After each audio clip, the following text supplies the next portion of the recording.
പിതാവിൻ്റെയും പുത്രൻ്റെയും പരിശുദ്ധാത്മാവിൻ്റെയും നാമത്തിൽ ആമേൻ.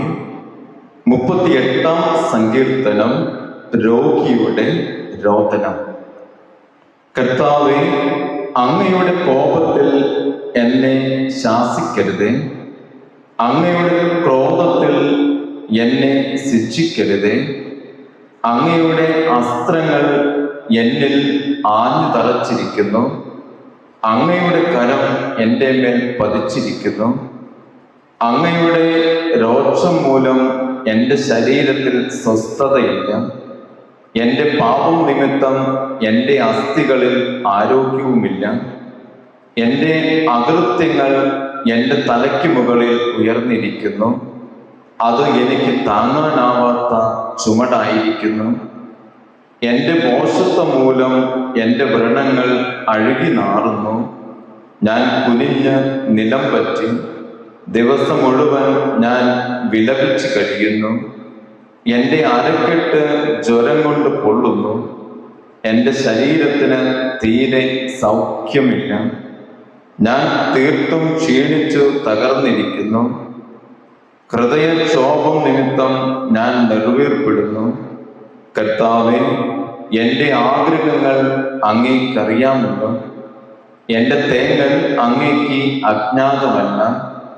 എൻ്റെ ഹൃദയം തുടിക്കുന്നു, എൻ്റെ ശക്തി ക്ഷയിക്കുന്നു. കണ്ണുകളുടെ പ്രകാശവും എനിക്ക് നഷ്ടപ്പെട്ടിരിക്കുന്നു. എൻ്റെ സുഹൃത്തുക്കളും കൂട്ടുകാരും മഹാമാരി നിമിത്തം എന്നിൽ നിന്ന് അകന്നു നിൽക്കുന്നു. ഉറ്റവർ അകന്നു മാറുന്നു. എൻ്റെ ജീവനെ വേട്ടയാടുന്നവ കെണികൾ ഒരുക്കുന്നു. എന്നെ ഉപദ്രവിക്കാൻ ആഗ്രഹിക്കുന്നവ വിനാശത്തെപ്പറ്റി സംസാരിക്കുന്നു. അവർ ദിവസം മുഴുവനും വഞ്ചന നനയ്ക്കുന്നു.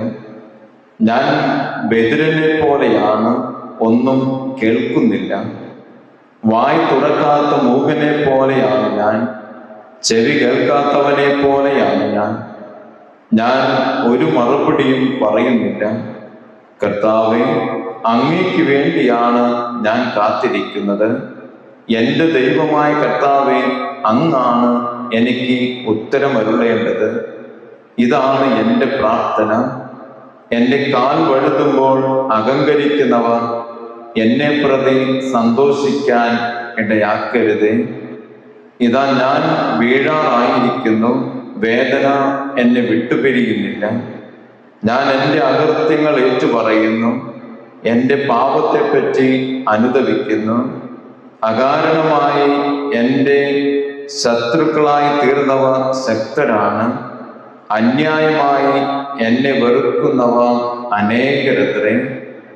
നന്മയ്ക്ക് പ്രതിഫലമായി അവർ എന്നോട് തിന്മ ചെയ്യുന്നു. ഞാൻ നന്മ ചെയ്യുന്നത് കൊണ്ടാണ് അവർ എൻ്റെ വിരോധികളായത്. കർത്താവേ, എന്നെ കൈവിടരുത്. എൻ്റെ ദൈവമേ, എന്നിൽ നിന്ന് അകന്നിരിക്കരുത്. എൻ്റെ രക്ഷയായ കർത്താവേ, എന്നെ സഹായിക്കാൻ വേഗം വരണമേ. പിതാവിൻ്റെയും പുത്രൻ്റെയും പരിശുദ്ധാത്മാവിൻ്റെയും നാമത്തിൽ ആമേൻ.